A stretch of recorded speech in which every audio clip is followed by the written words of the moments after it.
What if I told you that your next bite of pizza connects you to an ancient world of soldiers, empires, and secret recipes passed down through generations? Most people think of pizza as an Italian classic, born in Naples and exported across the globe. But the real history is much older, wilder, and more surprising than anything you'll find in a typical cookbook. Today we re-peeling back the layers of myth and nostalgia to uncover the secret life of pizza, a story that starts not in a cozy pizzeria but on the dusty roads marched by Roman soldiers armed not just with swords but with a taste for innovation. Let's go back all the way to the Roman Empire at its height. Picture a world where conquest meant not just spreading laws and languages, but also flavors. For the Roman legionaries, food was fuel, and the way they ate on campaign changed what we eat today, often in ways we don't even realize. So, what did a Roman soldier eat? Bread was their lifeblood, but not just any bread. They carried panis focaccius, a flat, portable, sturdy bread baked on the fire, what we might now call focaccia. It was cheap, quick to make, and incredibly versatile.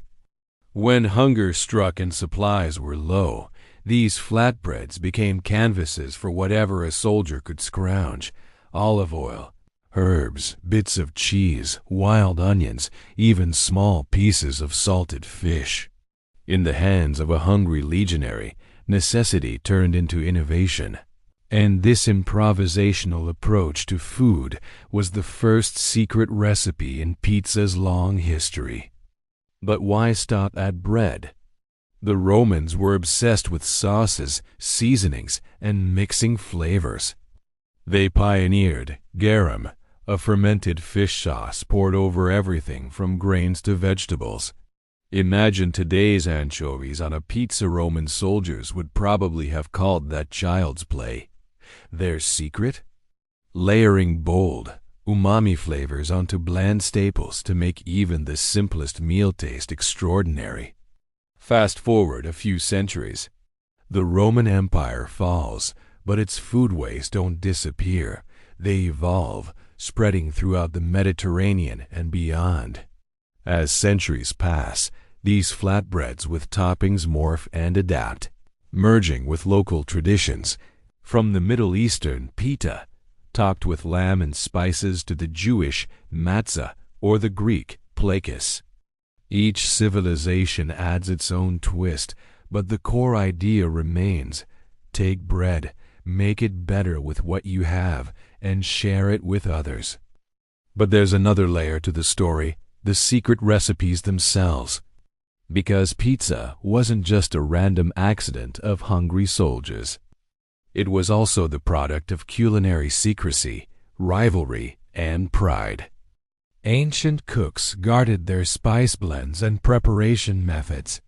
In Roman society, the best cooks were often slaves or freedmen, and a unique, crave-worthy recipe could earn its creator a ticket to freedom or the favor of a powerful patron. If you think today's chefs are secretive about their dough techniques or sauce ingredients, imagine the pressure when the future of your life depended on impressing a general or senator with something new. So, how did these ancient pizzas become the icon we recognize today? Enter the city of Naples, hundreds of years later, a melting pot of peasants, sailors, and traders all vying for a cheap filling meal. Flatbread, once the fuel of armies, now became the food of the street. Local bakers started to experiment. Tomatoes, a New World import, arrived in Europe and quickly found their way onto these breads. Add a sprinkle of local cheese, a dash of fresh basil, a splash of olive oil, and suddenly, a new flavor profile exploded across the city. Yet, even as Naples made pizza famous, it was building on centuries of Roman experimentation, improvisation, and that relentless drive to take simple food and make it legendary.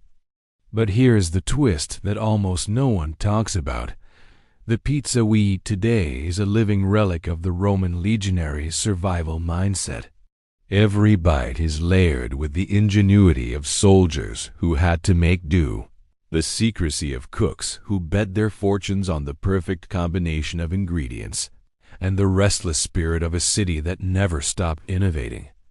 Modern pizza, with its endless variety meat-laden, veggie-packed, crust-stuffed, gluten-free, is a playground for personal reinvention.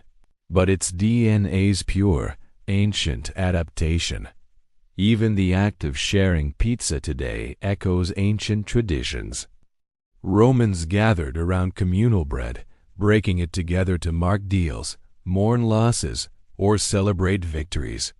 Today, when friends crowd around a pizza box, arguing over the last slice, it's the same ritual connection, competition, and community, all over a humble piece of bread. You might wonder, were there true secret recipes? In a sense, yes. The best Roman cooks used tricks we'd now call food science, fermenting dough for digestibility, using acidic ingredients to preserve food in the field, layering herbs not just for taste, but to boost mood and health on long campaigns. These hacks weren't just flavor upgrades, they were survival tactics, learned and passed down, generation to generation. Over the centuries, the secrets kept evolving. Some recipes were lost to time, some preserved in ancient texts, and others, like pizza itself, kept changing shape until they found their ultimate form in the ovens of Naples, the kitchens of New York, and maybe even your own home. So, next time you reach for a slice, think about what you're really biting into. You're not just eating a fast food staple or a Friday night treat. You're taking part in a story that spans continents and millennia, a story fueled by hungry soldiers, creative cooks, secret recipes, and the drive to make ordinary things unforgettable. The real history of pizza isn't just about what's on top. It's about who ate it, why they needed it, and how a humble soldier's meal became a symbol of power, resilience, and endless reinvention. Maybe that's why pizza never goes out of style, because at its heart, it's the food of survivors, achievers, and innovators.